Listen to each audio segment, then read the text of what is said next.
All right, we have made it, everybody. It is Friday night. That means it is time for Smack Talk here on SK Wrestling, YouTube, Twitter, Facebook, anywhere you can find us. We are live right now. I'm joined by my man SP3. Finally, nice to do a show with you this week. We were supposed to make our debut last week. Unfortunately, I had some family things to take care of last week. It was a pretty bad week for me. I do appreciate everybody who reached out to me, whether it was on Twitter, Facebook, text, calls, everything. It really, really, really meant a lot. And, I'm just happy to be back at work, back to be talking about an episode of SmackDown this week. They gave me a fun one for my return. And, Sid, it's entertainment, right? I mean, there were a lot of things that didn't really make sense tonight, but I genuinely enjoyed tonight's episode. Your thoughts? I'm very happy you're back, Rick. I missed you last week, and they missed you because they came back with a really strong episode. So I'm very happy that this is the first time we're sitting down and we're sharing the screen together, and we could talk about the go home show to Elimination Chamber because they gave us a little bit of excitement going into the Sunday. Yeah, they did. They added a new match onto the card, and we'll get to that. All of a sudden, the women's tag team division, and we were talking about this before we went on the air, it was, kind of stagnant, and now all of a sudden it's picking up steam. We have, three number one contenders now, which is never a bad thing, and they're all on different brands. They're cool. That's great. I have some issues with the fact that they're finally pushing the women's tag team division, yet the longest reigning tag team on the brand can't get a win. I'll get there. I will get there. But this episode really focused around the men's Elimination Chamber match on Sunday and Roman Reigns and Edge. And look, that's what it needed to focus on. There was a lot of Edge in this episode, and everything he did tonight meant something. And he had a moment with everybody, all the people on SmackDown that could conceivably be his opponent at WrestleMania tonight. They were all different segments, and I think they were all done very well. The presence of Edge really gave this a WrestleMania episode type feel. It finally felt like we're on the road to WrestleMania with Edge teasing all these dream matches. Do I believe that all these dream matches are going to happen between now and WrestleMania? No, but it's great to see him on screen with a Daniel Bryan, with a Cesaro, with Kevin Owens, even somebody like King Corbin, who I'm not really interested in seeing that match. It was at least entertaining to see them share the screen together. But him and Roman Reigns, anytime they are in the vicinity of each other, it feels like WrestleMania time. Yeah, and I think, we're all assuming that's going to end up being the match. As fun as tonight was, and yes, you're right, looking at all of the options, I think an Edge Daniel Bryan match has to happen at some point. It's not going to happen at WrestleMania, but I think it has to happen. Edge versus KO, Edge versus Cesaro. And he's been doing this really since he came back, since he won the Royal Rumble. He's been doing these kind of backstage segments, these backstage rubs with these guys, and it's like, just him standing and talking to Shinsuke Nakamura 2 weeks ago. I'm just sitting there going, God, I want that match. Give me that match. I want to see that matchup. And yeah, there's a number of these tonight. I think the one that okay, so I get what you're saying about King Corbin, but I look at what he does in the ring, and yeah, I want to see that matchup with Edge as well. And by the way, does anybody really believe that King Corbin's watch was worth $37,000? Is anybody buying that for one dang second? Or maybe the suit. All right, maybe the suit, I'll admit, was 10 grand. But do they sell watches for $37,000? Is that a thing? There should have been way more diamonds on that thing, right? If it's $37,000. I'm not too sure, but the suit was looking, as the young kid said, that was a nice little fit. He was looking extra lit in that nice little King Corbin suit. Yes. It's a thing. I have 4 younger nephews, so they keep me in tune with the lingo. So, I got to pass it along here. But I enjoyed that segment. I enjoyed every segment Edge was involved in, especially with the main event and his guest commentary. He really put over somebody like King Corbin, who, like I said, I'm not really interested in him all the time, but he at least made him come off like a smart heel with his commentary, and he did a great job. Yeah, Edge, you're right. Most of the time, when Ziggler and Rude were on commentary tonight, like I know why they did it, and the match was really short, but it didn't really add anything to it. Edge on commentary tonight had a point, it had a purpose, and it really did help drive home everything that we could see as a result of what's going to happen on Sunday. But I still think the segment of the night was the one that opened the show between Roman Reigns and Edge, and then when Sami Zayn got involved, which was just absolutely brilliant, because anytime Sami Zayn touches a microphone, it's gold. But I love the evolution of Edge's character. Like, he realizes who he is now. He's not some young pup, right? Like, he's not 32-year-old in the prime of his life Edge anymore. He's now approaching 50 Edge, and he just comes out like this old, experienced gunslinger, and is just there. He knows he doesn't have the speed or the athleticism that he once had. He is in great shape, though, right? Like, we can admit that he's in tremendous shape, but he's not able to do some of the things that he's used to be able to do. He can't quite go on a regular basis with some of these young guys. So he uses his intelligence and his literal decades of knowledge. That's what the character is doing. He's harping on decades of knowledge. Like, I know Roman Reigns has been wrestling for 10 years now, right? Like that's a long time. Edge goes back to 1995, man. Like, we're talking pre-Will Smith having a movie career. That's how far back Edge goes. And I love how he's just there saying, look, you think you know what you're doing, but you have no clue, and I'm schooling you. Do you really want to come at me?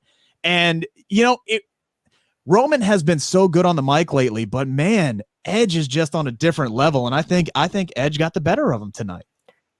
I mean, it's not too far to say that Edge is like above and beyond everybody on the mic right now when it comes to WWE. Like, he just knows what to say at the right time to say it. And I just Edge and Roman Reigns standing in the ring together, I don't think WWE has really had the opportunity where they had two guys who fully are invested and into their characters so much and know how to present themselves so well since John Cena versus CM Punk.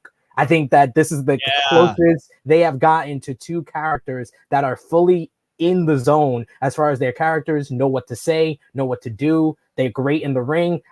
I'm really looking forward to the proper feud between these two men. Yeah, and you know what? They had three of those guys in the same ring right now, because I'll put Sami Zayn in that category. Sami Zayn is doing, and he said so with Ryan Satin this week on Fox Sports. He's doing his best character work that he has ever done. And Sami is, to his credit, firing on all cylinders. He's not getting the wins that Edge and Roman Reigns are, but he is right there as far as character work.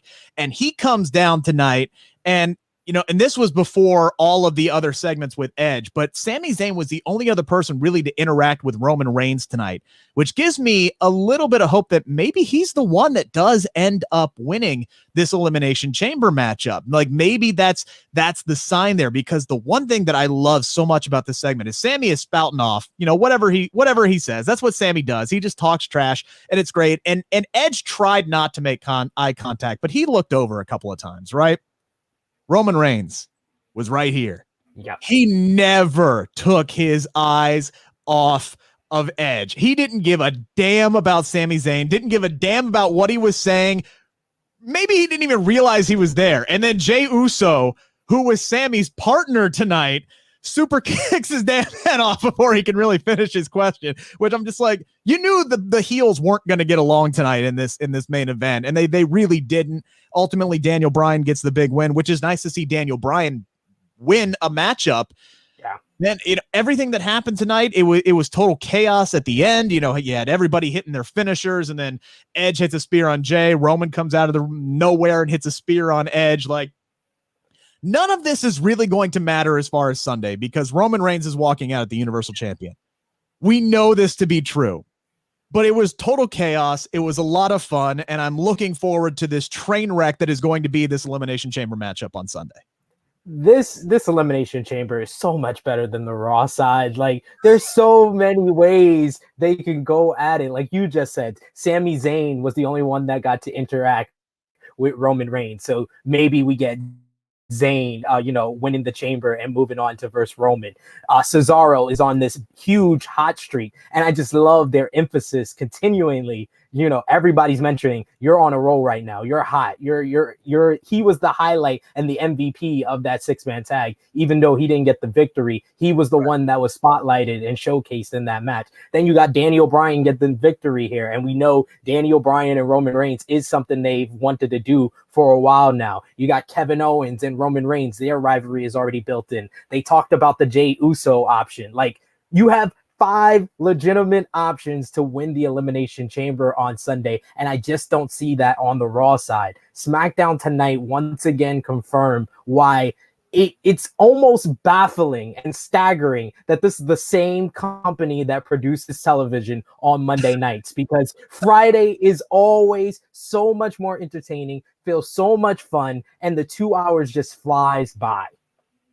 Yeah, look, I don't know. See, I am intrigued by the Raw matchup, though, because I don't think it is a foregone conclusion that Drew McIntyre is walking out as the WWE champion. And I'll say that because we know, right, like, it's not been made official, but the way they built SmackDown tonight, we know it's Edge versus Roman Reigns at WrestleMania. That's going to be the Universal Championship matchup. What's the WWE match going to be? What is the WWE title match going to be at WrestleMania? Is there a clear-cut favorite? Do we really think it's going to be Sheamus and Drew McIntyre? Or is it going to be, is it Bobby Lashley, who's still a United States champion right now? That could change. There's not a clear-cut favorite for Drew McIntyre. So I'll say this much as I will for Asuka. If there's not a clear-cut challenger for Asuka at WrestleMania for the Raw Women's Championship, they may decide to go in a different direction, and they may do the same thing with Drew McIntyre. If there's no clear-cut WrestleMania challenger for Drew McIntyre, who's to say he's WWE champion at WrestleMania? They could have Randy Orton win this thing again on Sunday and then put Randy Orton and Bray Wyatt for the WWE championship at WrestleMania. I'm just saying it could happen. I know there are some people who might get mad at me for bringing that up because they're Fiend haters out there, and shame on every single one of you. But that matchup makes sense, especially when you look back at, what was it, WrestleMania 33? Yeah. Arguably, Bray Wyatt's biggest defeat was losing the WWE Championship to Randy Orton at WrestleMania. A month after he won it, flip the script, baby. Randy Orton comes in as a 15-time world champion, and the Fiend comes in and decimates him and walks out with the WWE Championship. It makes sense. I'm okay with putting the Fiend in the title picture when it makes sense. And I do believe that this was the plan initially when Randy Orton won the WWE Championship, before they looked at Survivor Series and went, well, crap, now we have Roman Reigns versus Randy Orton, so we got to fix that. And then everything was thrown into chaos. And so they may just decide to get back on track. So that's my long way of saying I am intrigued by the Raw match, because I just don't think it's as clear cut that we get Drew McIntyre as the winner.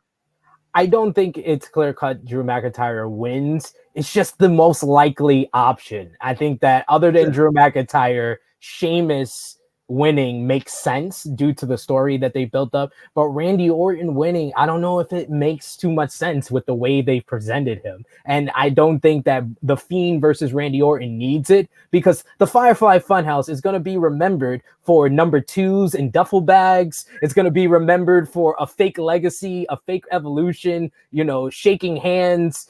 It's going to have so many references to Randy Orton's long career, and definitely a lot of inside jokes and insider information that folks like us, folks like the people watching, know about Randy Orton.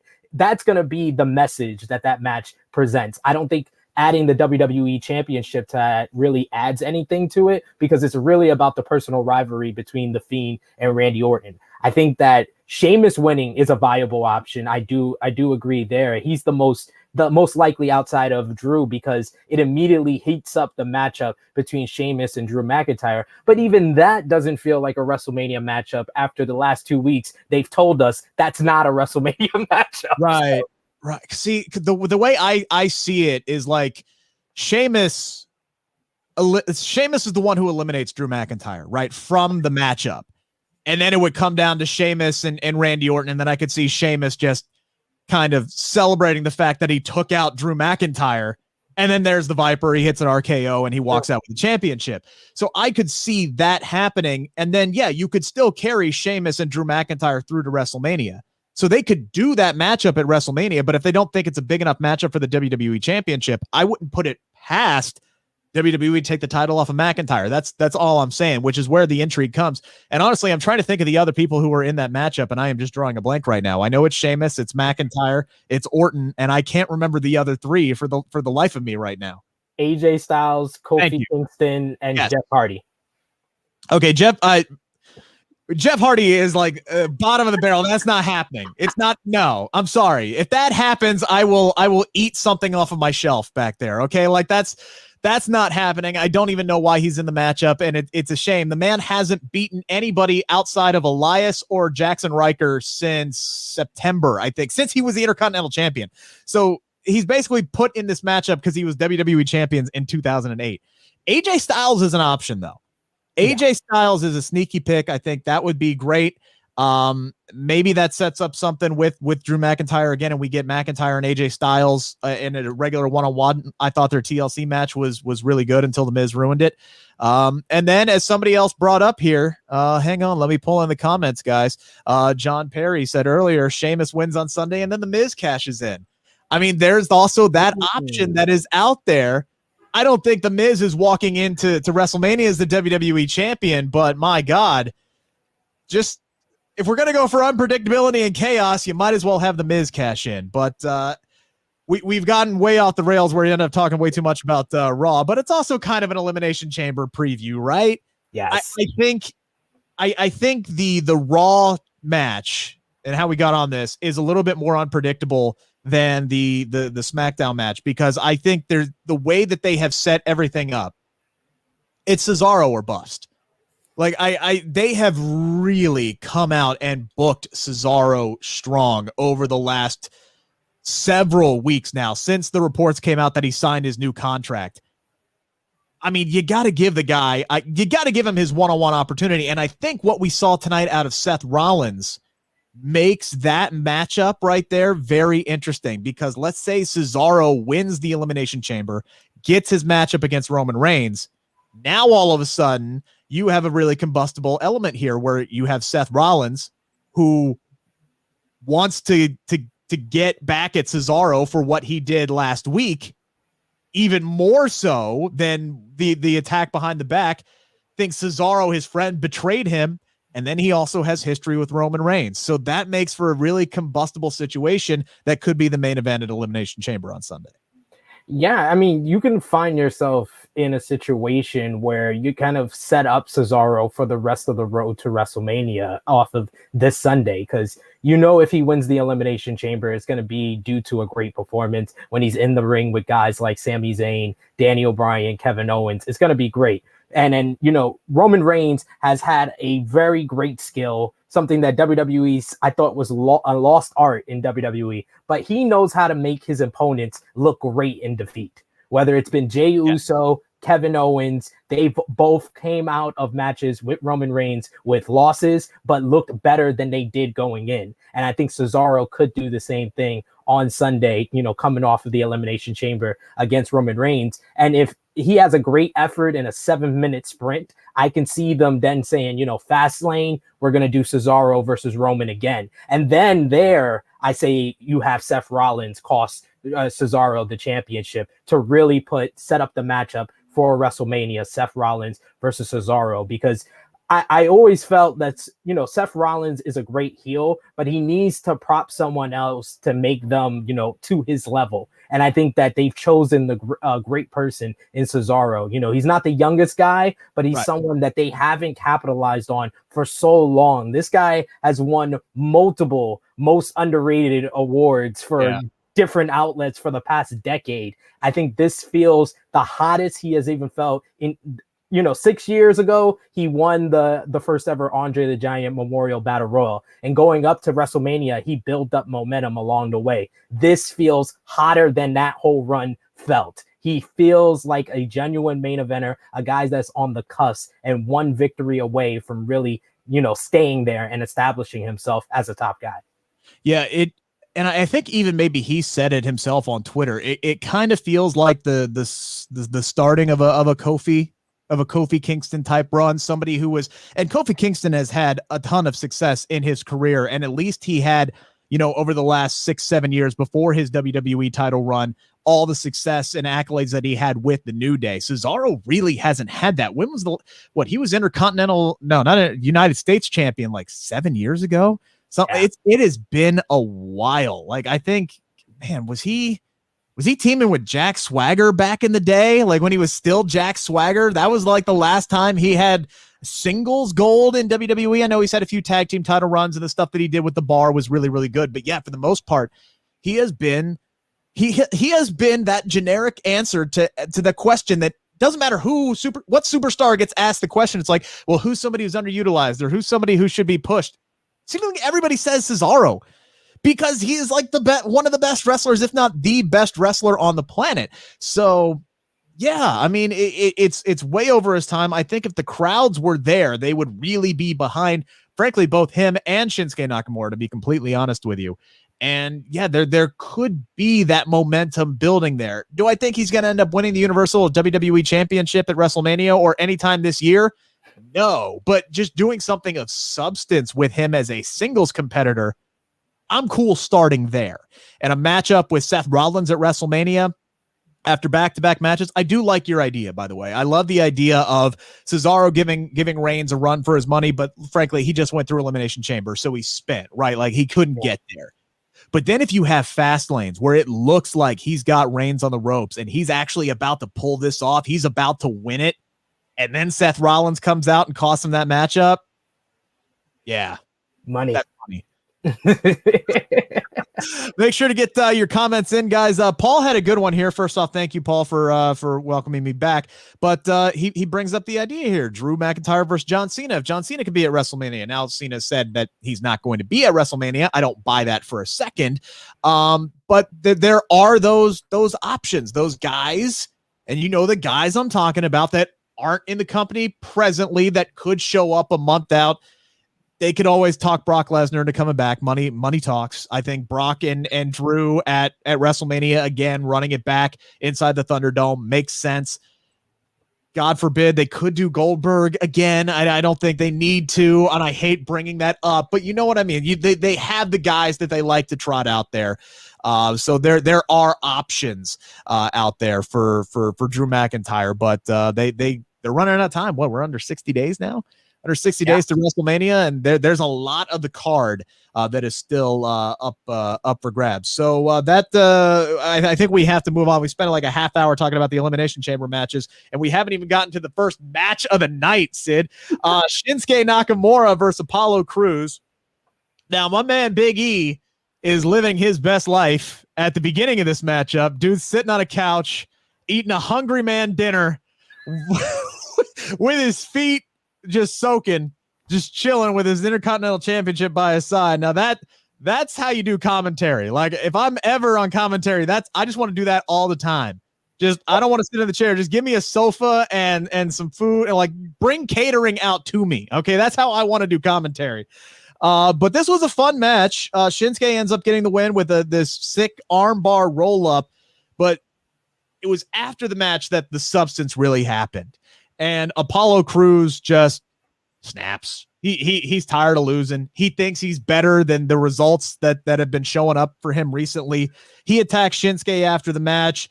He looks like he's going to bash his brains in with the steel steps, and then E gets in his face, right? Like, E's trying to be that buddy again. And he's like, hey, look, you're acting stupid. You're acting foolish. You're heated right now. Put the steps down. It's over. I'm not facing you. I've beaten you 3 times in 6 weeks. I loved everything. Like, usually it's a stereotypical babyface thing, right? Like, yeah, I'll take on all challengers no matter what, this, that, or the other thing. He's like, no, screw that. I've whooped your ass 3 times. Back of the line, son. Next. Who's next? I'm tired of this crap. But then Apollo, it looks stiff. He shoves those steel ring steps right into E's back. He throws Nakamura into the Thunderdome. We don't see him for the rest of the night. And then there was that spot where, E's in the ring and then he rolls out, and they didn't show it, obviously, but he just drops the steel ring steps on E. He ends up getting, taken out on a stretcher. But there was a line that I love from Apollo tonight where he said something about like, tell me to go back to catering again, or I'm not going back to catering again. Like he knows, like putting stakes on his matches, like even ones where he just loses to Shinsuke Nakamura. Like this wasn't a number one contenders match or anything like that, but he knows, like the character knows, like if he starts stacking up losses, he's going to be off television again, and he doesn't want that. And he just showed this viciousness and this edge of Apollo Crews that I loved. I loved everything we saw out of Apollo Crews tonight.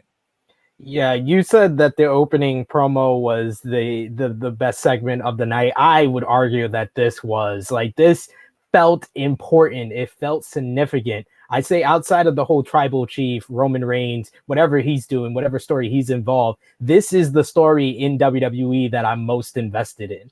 Big E just playing a different type of babyface champion. Like you said, every babyface champion just like, I'm a fighting champion. You know, I've beaten this guy like 101 times. I'll fight him again.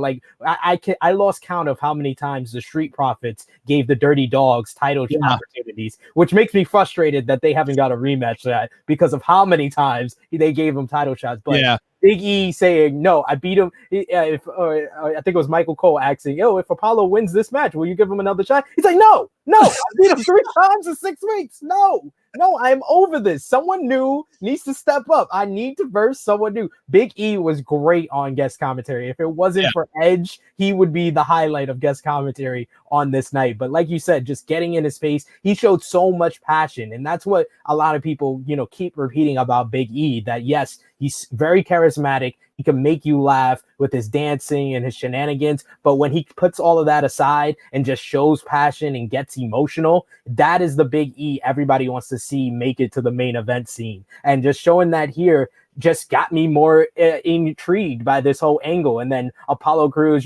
driving the steps into his back, dropping the steps on him, with Big E not wearing any shoes, which made it a little bit more violent to me than it already was the fact that Big E didn't have shoes on. Like, I was like, what if the steps landed on his feet? Like, how painful that is without shoes? Like, I was just into this whole segment, and I'm very much looking forward to the next Big E versus Apollo match, because they have delivered in the ring consistently as well.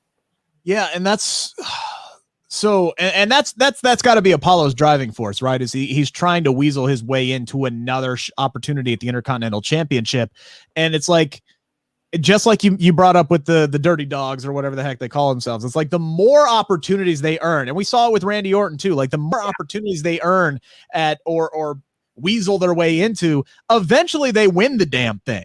So. And that's where I'm like, okay, I'm cool with the development that Apollo Crews is going on right now, but I'm not ready for E's run as the Intercontinental Champion to end. Like it would be too early to do that. So I don't know if it ends up being an Intercontinental Championship match, or they just make this personal now, where like the IC title's just taken out of it and they have a matchup at Fastlane, or maybe you throw Shinsuke Nakamura in there. He did beat Apollo Crews tonight, so maybe we set up a triple threat, or there's some kind of a tag team thing out there. I mean, it wasn't long ago we saw Apollo Crews chilling with Paul Heyman. I don't think they've really like followed up on that. So maybe they get Jey Uso or somebody involved. There are ways to add people to this situation. But yeah, it's personal now. It's bitter. We see this vicious side of Apollo Crews of what he could be. He's no longer this happy, smiley, I'm an athletic guy and I'm just going to come out here and do my best. No, this is a guy who thinks that he needs to be at a certain position, and he's going to go out there and take it at any way he has to do it. And I love what we've seen out of it, and we'll see where things progress from there. There were a number of women's matches on the card tonight, a few tag team matches. One including the Riot Squad and Tamina and Natalya. Once again, Billie Kay gets involved and the Riot Squad loses. You sound so displeased with that result, Rick. They're too good, man.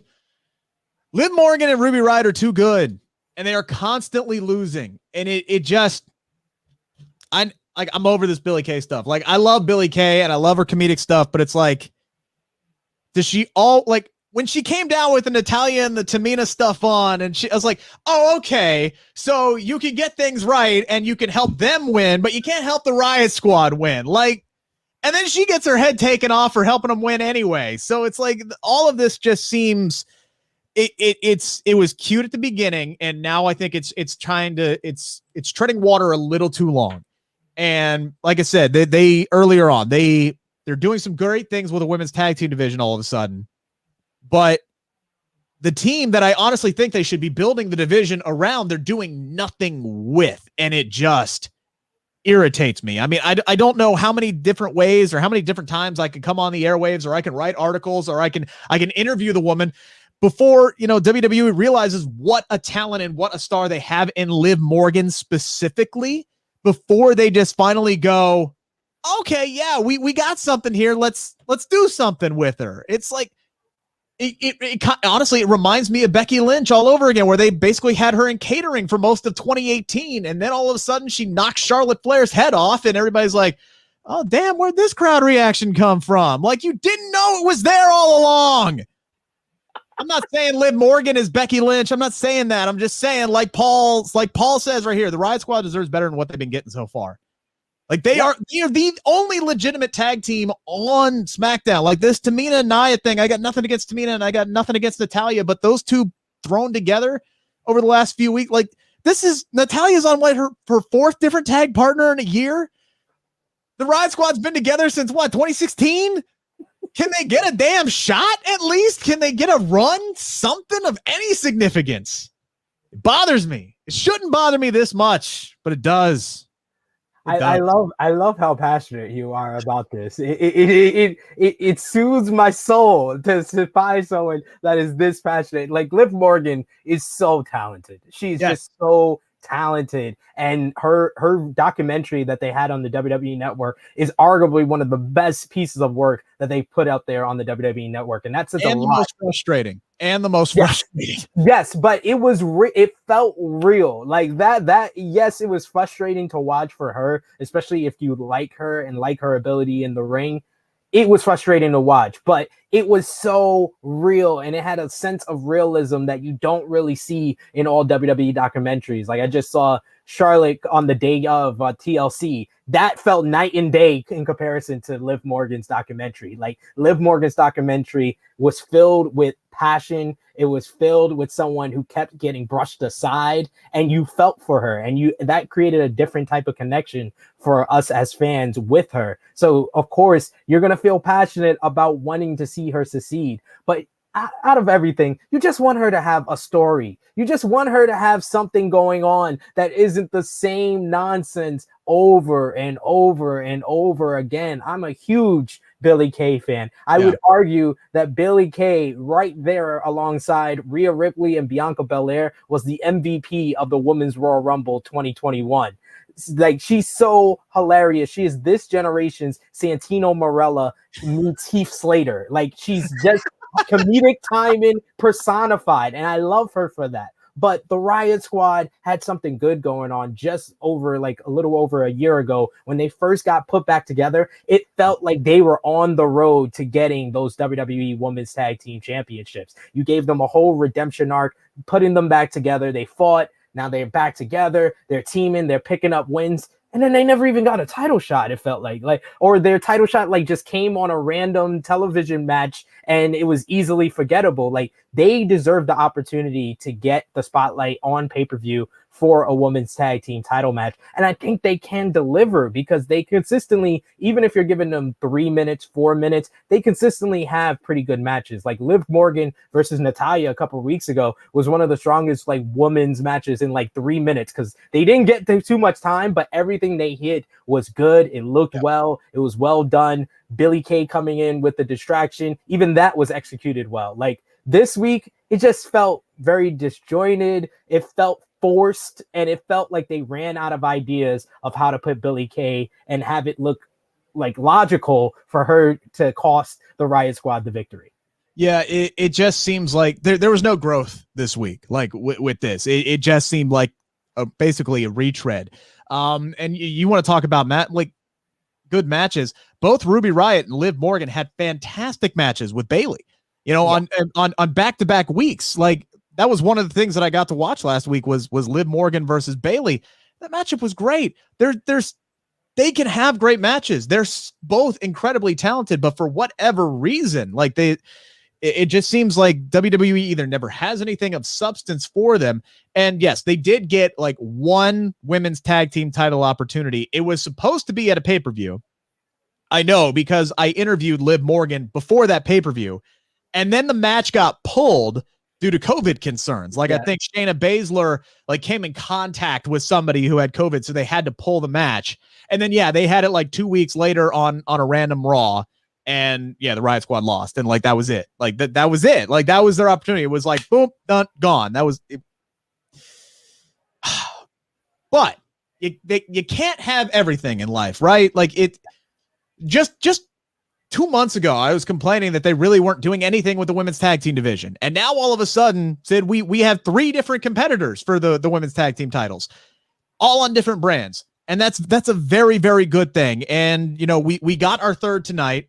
It was Ding Dong Hello, which is arguably my favorite WWE talk show of all time. Bayley is just so damn good in this role. And, just down from the simple, the glasses and the hair, what is it? Sally Jesse. I think she's doing like the Sally Jesse look. And, she's got a turtleneck on in Florida. And, just like she's making people ring the doorbell and come through the door and then getting visibly annoyed when everything just goes off the rails tonight. Like, she didn't talk a whole lot in this segment, but if you just watched her, I know there was a lot going on in this segment, and we'll get to it, but just watching Bayley get visibly annoyed and ticked off that, her show has basically been stolen from her. It's the little things that make segments like this really work.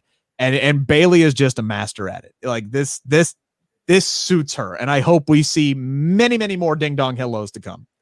She's another one that just gets her character. And this came at the perfect time for her because she's not in the SmackDown Women's Championship scene. She doesn't have a tag team partner to go after the tag team titles. So giving her something new like this is basically, she's at that point that Chris Jericho was in like 2005 when they just say, hey, you're going to have your own talk show. We're going to call it the highlight reel. And we see the legacy he created with that. Yeah. I think that Bayley has that potential with Ding Dong Hello, as long as they keep using her in these prime, positions. First one was with Bianca Belair to promote their rivalry that blew off on the Go Home show to Royal Rumble. And now it basically sets up the women's tag team title match for Elimination Chamber. They're using her in key positions with this talk show. And if they continue doing that, I think that you are definitely right. It will go in the museum of great WWE talk shows with Piper's Pit, with the highlight reel, Miss TV, Ding Dong Hello. And I would like to mention Carlitos Cabana. That's my personal. Oh, heck yeah. Absolutely. I miss Carlito. I just miss Carlito, period. I was hoping he would have more than a 2 appearance before he went on his way, but it looks like that's what has happened. So Shayna Baszler and Nia Jax were the guests tonight, which great. We're seeing them on multiple shows. I'm fine with that. They come out and they crap on Sasha Banks and Bianca Belair for some reason. They start, it was really telegraphed. It was telegraphed from the get-go, like, okay, Lacey Evans is out. We need a women's match. We don't have a women's match on the card for Sunday. We got to come up with something. And instead of giving Lana and Naomi their shot, or moving up Dakota Kai and Raquel Gonzalez, who earned their shot by winning the Dusty Cup, instead of moving that up, because that match is on March 3rd, I believe, they had to come up with something else. They wanted to put something else on the card. So they start crapping on Sasha and Bianca for some reason. And then for some reason, this weird, is it a relationship? I don't know. This weird thing that Reggie, like, he's smitten, right? Like, he's just smitten with Sasha Banks. And I get it. I understand it. I know where he's coming from. But he comes out, he basically calls Shayna and Nia boxed wine, which made me laugh. Like, I'm not a wine guy, but I understood where he was going with that. Basically calls them boxed wine, and then doesn't give him a whole lot of time to talk. Nia gets in his face. Sasha then comes out, and I still got to put a giant question mark around this. Is she still a baby face? Because whatever she's doing now, it's not very, hey, I'm wait. Yeah. That laugh. It's heel Sasha Banks. Like, that's what she's doing. Either that or she's just being a star, basically. She's like, I don't need to be anything. I was on Mandalorian. Like, I don't need to be on anything. I don't need to be your face. It's kind of like Charlotte now. She's reached that Charlotte plateau, or that Becky Lynch plateau, where it's like, I'm not anything. I'm Sasha Banks. You either love me or you hate me, and I'll be the heel in a matchup if I need to be, or I'll be the babyface in the matchup. If you love Bianca Belair, okay, cool. I'm the heel in this matchup at WrestleMania. Oh, I'm taking on Charlotte. You hate her more. I'm the babyface. I really think that's where we're going right now, because I think this is the matchup we're going to get ultimately, is Bianca Belair and Sasha Banks. So they need somebody to be the heel. They're not going to have it be Bianca right now. She's white hot. The crowd loves her. So they're going to have Sasha kind of slowly meld back into that cocky, I'm the boss, I'm the best, Sasha Banks that she plays so well. So she comes out, tells Reggie basically not to speak for me, and then Bianca comes out, and it's really starting to get convoluted in the ring. But it looked like for a second we were about to get Bianca to say, hey, look, when it comes to WrestleMania, like, oh yeah, she's about to challenge Sasha. And then Reggie gets involved again and says, hey, look, we're all on the same team here, man. Everything's great. As a matter of fact, the three of us should take on the three of them. And Bayley's like, what? I'm in a turtleneck. And, all of a sudden we have a 6-person tag team match with Sasha, Bianca, and Reggie versus Bayley, Nia, and Shayna. This was all crazy.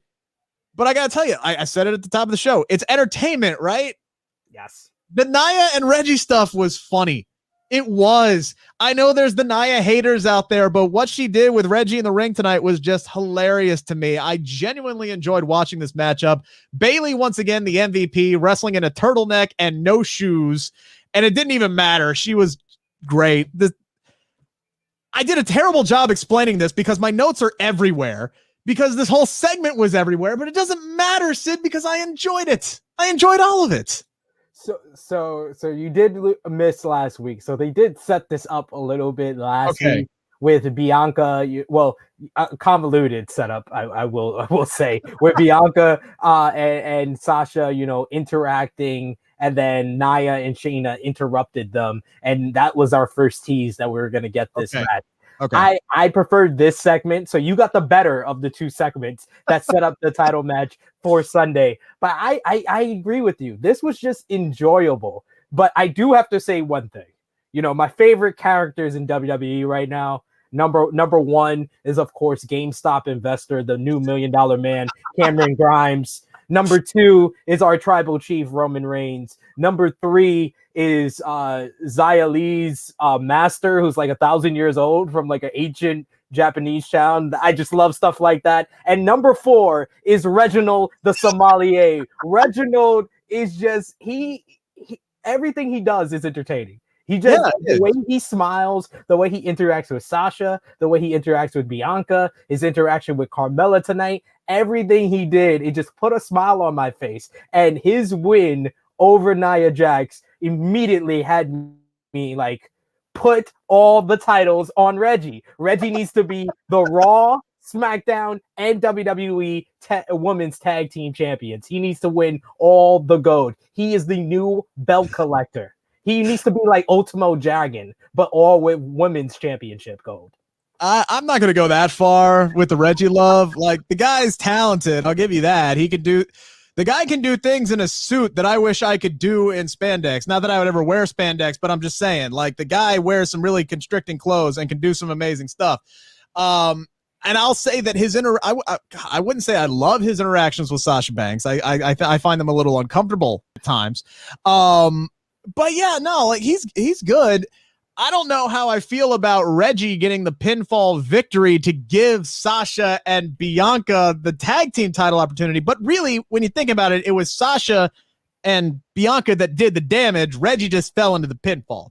Yeah. I didn't really buy the pinfall because Nia was staring at the referee the whole time, waiting to, like, okay, I need to be down for 3, but I want to kick out at, like, that Big Show kick out, right? Like when Daniel Bryan won the World Heavyweight Championship and he had like all the chairs buried on him and he got the 3 count, but Big Show was like, got the shoulder right after the ground, right after the ref's hand hit the ground. Like that's what Nia was going for. But it like, I don't know, man. Like I didn't buy that Reggie should have gotten that pinfall, but whatever.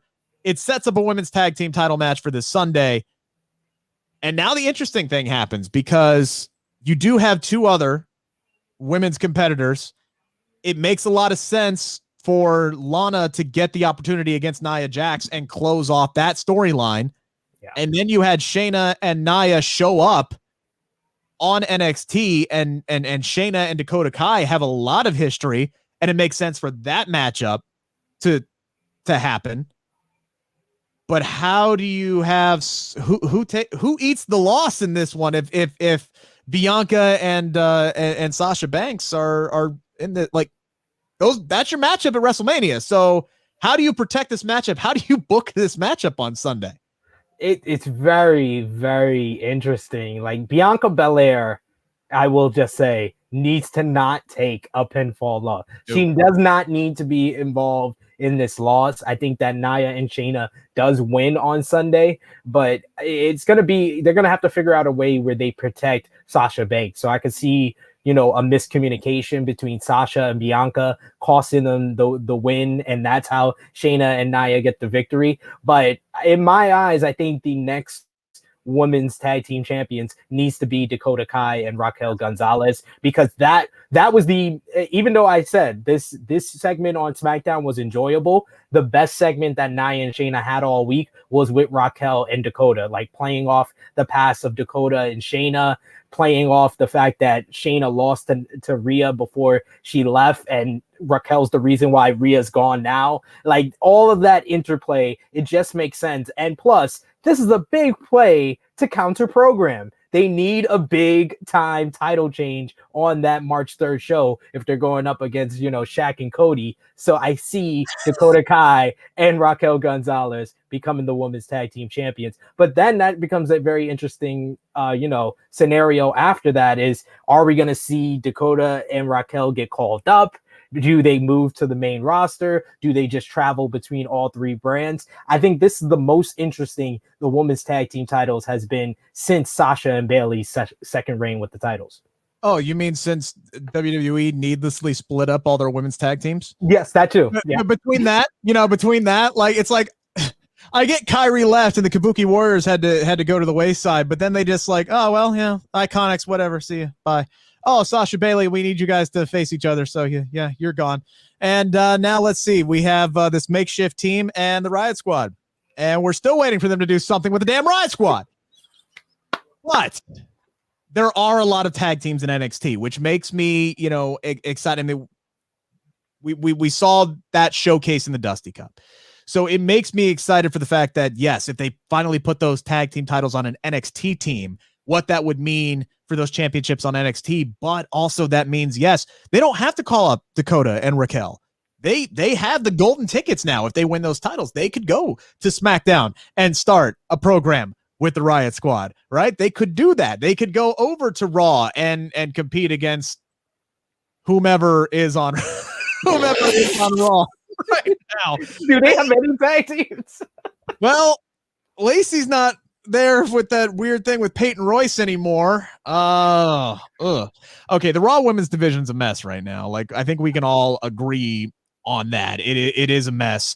I know somebody brought up the fact, I'm trying to find it. Oh, by the way, guys, please continue to get your comments in. I'm trying to get to as many of them as possible. Please also make sure to engage with us. Give us a thumbs up, a smiley face, a laugh, a heart, whatever it is. The more engagement we get, honestly, the bigger our audience is, and we really appreciate it. But somebody brought up earlier about nobody wanting to partner up with Billie Kay on SmackDown, and whether or not Rhea Ripley could come in and be her muscle, and pair up.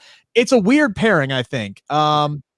I desperately think that Raw needs Rhea Ripley, right? Like Raw needs Ripley more than SmackDown does right now to kind of stabilize and really put a force into that women's division.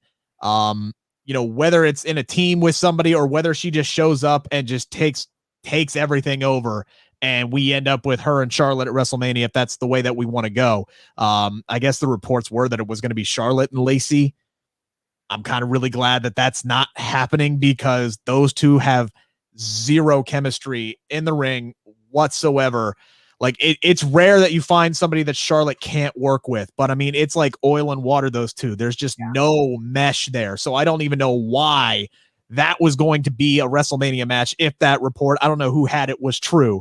I wish I could credit whoever it was, but Lacey is legitimately pregnant. So she's out now. So they got to come up with something new for that Raw Women's Championship. I'm honestly surprised we haven't seen Rhea Ripley on television since the Royal Rumble. It's like they can't decide what they want. You can't decide what you want to do with Rhea Ripley. Are you kidding me right now? They can't figure it out. She's just too young has such a great look. Like, what are we supposed to do with her? But I have to shout out my esteemed colleague for the Elimination Chamber preview, Joe Hilbert, and he put up the suggestion that could we possibly still see Lacey versus Asuka, with Ric Flair distracting Asuka before the opening bell. The bell rings, Lacey lands the woman's right and becomes the new Raw Women's Champion. I was like, you have a very evil fantasy booker hat, but that is definitely a probable scenario that WWE is probably looking into. They're like, how pregnant are you, Lacey? Can you throw a punch? Can you lay on Asuka for a 3 count? We can make you the Raw Women's Champion, and then you can have yourself, someone in your place at WrestleMania that fights for you against Charlotte. Like, I can legitimately see that happening, but I do prefer Rhea and Charlotte, with Charlotte as the champion against Rhea challenging a switch on the roles from last year. Why are you trying to make me mad on our first show together, man? Like, why are you bringing such just? No, that idea is trash. You know it could happen. I know it could happen. That doesn't mean it should. It has been, my goodness. So we're closing in on WrestleMania 37. Yes.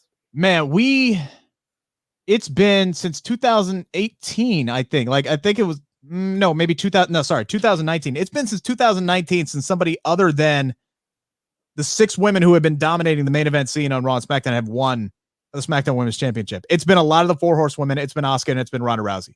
Yeah. To break that streak, that streak has to end with Bianca. It cannot end with the pregnant Lacey Evans landing 1 punch and taking out Asuka. That would be blasphemy. That would be absolute blasphemy. And honestly, I think the more likely scenario is that they just don't have a Raw Women's title match on a pay-per-view because they haven't given us one since Clash of Champions. Also irritating. It's irritating. It's absolutely irritating. It's like they're just sitting there on Raw waiting for Becky to come back. Like, seriously, that's just it feels like that's what they're doing. They're just waiting for Becky Lynch to come back. But here's the thing. Seth Rollins is on SmackDown. They don't like to split up couples. Travel's going to pick up sooner rather than later. You're telling me Becky Lynch is going to be on Raw and Seth Rollins is going to be on SmackDown? I ain't buying it. I ain't buying it for one bit. When Becky comes back, she's going to be on SmackDown. So Raw needs to get its stuff together for sure. One other thing we got to get into tonight. We did have a really brief but yet weird tag team match between Rey and Dominic Mysterio and the Alpha Academy. This one ended very quickly when it looked like either Chad or Otis did not adhere to the ref's count. Ended up being a disqualification, and then they attacked Rey after the match. Like, Chad told Otis to go up to the second rope. He drops a splash. Rey had to be practically carted out of the arena after 330 pounds landed on him from the second rope. An Alpha Academy heel turn. I didn't see that one coming, but I gotta say, I'm intrigued. I'm intrigued by it. It at least makes sense because, Chad Gable had been leaning more towards a heel side in the way he's been teaching Otis. But it seemed like over the last couple of weeks, especially when they had that little partnership or alliance with Daniel Bryan ahead of the Royal Rumble, that Otis being the babyface was rubbing off on Chad Gable. And now they just did the complete 180 without really any foreshadowing or anything leading up to it. It kind of was just a random tag team match. I was confused by the fact that it was the Mysterios versus the Alpha Academy, because I was like, they're both baby faces. This doesn't make sense. And then it made sense because one of the babyface teams turned heel. So at least that makes sense. And at least, you know, that's a little bit logical, and it's all due to Chad Gable's teachings kind of finally getting through to Otis and him unlocking the monster inside. I think that this is a better place for Otis, and he needed something desperately ever since losing Money in the Bank. Yeah, I'm wondering though, how much longer is Otis going to continue to learn to listen and learn from Chad Gable when they're not winning matches? And like at a certain point, now I know Otis's character isn't exactly built around his brains, right? It's more his brawn. I'm not saying that the man himself isn't a smart guy. I don't know. I've never spoken to him. I'm sure he's fine. But Otis, the character, not exactly billed as the smartest guy in the world, but eventually you would think he would sit there and go, man, I'm attacking Rey Mysterio. I ain't winning matches.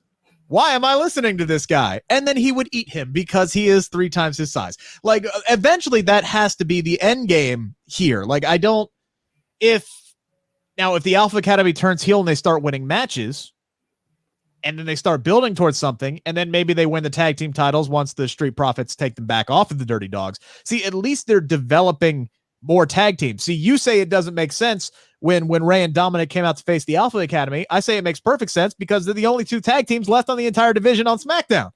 So there's only so much that they can do. They have to build up. It's like that women's tag team division. When you looked at the SmackDown tag team division, that's why the Street Profits and Rude and Ziggler were fighting so much, is because there really wasn't anybody else who was really there. You had the Forgotten Sons, but that's not the case anymore. Jimmy Uso is still out. I would assume they're coming back at some point. I felt like that was a surefire WrestleMania match, was the Usos versus the Street Profits for the SmackDown tag team titles. I don't think that's going to happen now. Not to say they couldn't do it. I'd love to see it. I don't know if it's going to be there. I think you have the opportunity to do Buddy Murphy and the other Forgotten Son, whose name has escaped me, that didn't get Wesley Blake. Yeah. They were NXT tag team champions at one point in their careers. You could do something there, but at least they're starting to build up that tag team division there a little bit. And then we did have a couple of other backstage segments. I did love the backstage segment between KO, Bryan, and Cesaro, especially the line where Daniel dropped, like, he couldn't say Chris Jericho's name on air tonight. Couldn't do it. But he said, hey, maybe I should have made a list because I forgot that big name. That was arguably the line of the night.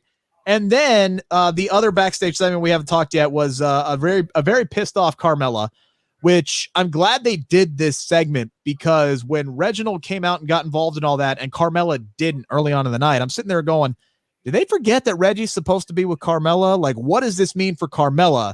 Yeah. So at least we get her, saying, like, look, I trust you to do the right thing, which makes me think that this whole Reginald Sasha Banks thing is some kind of a play that Carmella is making that is ultimately going to backfire, especially if she keeps throwing bad wine in Reginald's face.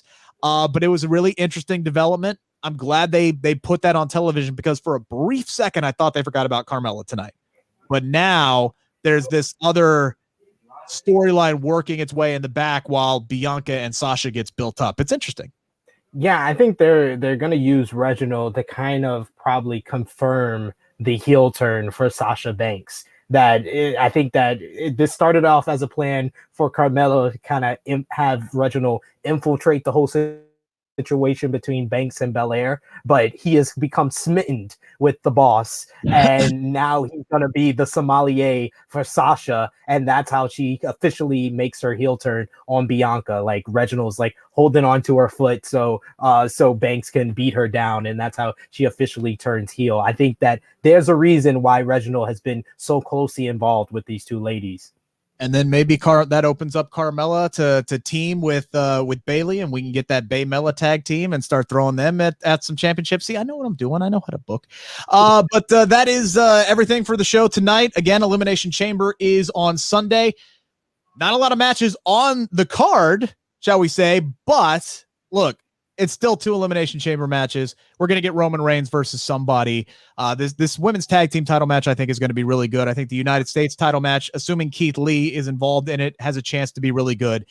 So this should be a fun pay-per-view. And by the way, I'll go ahead and get my plug out of the way. Did have a chance to talk to Sami Zayn this week ahead of his matchup inside the Elimination Chamber. Part 1 is up live now on the SK Wrestling YouTube channel and on our Facebook page. You can check that out. Part 2 set to come out later tonight or tomorrow. And I have a sneak peek because I had to do something, Sid. I had to do this. I had to ask Sami Zayn about his honest opinion on something, and I got a little sneak peek for what is going to be dropping this weekend. All right, honest thoughts on this shirt. Oh, great shirt. You know, I feel like the sad thing is it blew up the first week, and then I feel like we never really followed up with it. Yeah. Because I started doing the other shirt with the, like, I'm the Intercontinental Champion on it. Yeah. But I love that shirt. I can't believe it got made. I was so happy. I'm so glad you have one. It's really there was a big push. Like the second that, you know, Apollo drew it on the shirt or whatever, yeah. The internet blew up. And we're like, you got it. That has to be on WWE.com. And it was like, and I bought it. And you know, I absolutely had to. Oh, that's so awesome. Thank you for that. The response was exactly what I wanted out of him. I was so happy that, you know, he blew up when I brought up the shirt, but there were a lot of great questions. That was part of a lightning round that I did with him. I asked him a lot of just small, tiny little questions, and it was a fun response. He was a really, really great interview. I really hope you guys check that out. And yeah, Sid, great first show, man. I hope you enjoyed it as much as I did. And hey, we'll be back here next Friday. Always a great time, Rick. Our first time together on screen, and this was a good one. I had a lot of fun, and I love your passion of being the leader of the Riot Squad fan club. You know, it's weird. Like if I interview somebody, I become a bigger fan of them. Like I don't know what it is. Like I really started pushing for Liv Morgan like right after I interviewed her, and now I talk to Sami Zayn, and now I want him to win on Sunday. It's weird how that happens. I'm just fickle like that. I don't know. But and here's the thing, man. You're so lucky that you get to be on this show because we get to talk about SmackDown, the one that's consistently good. Like this is an easy show to do.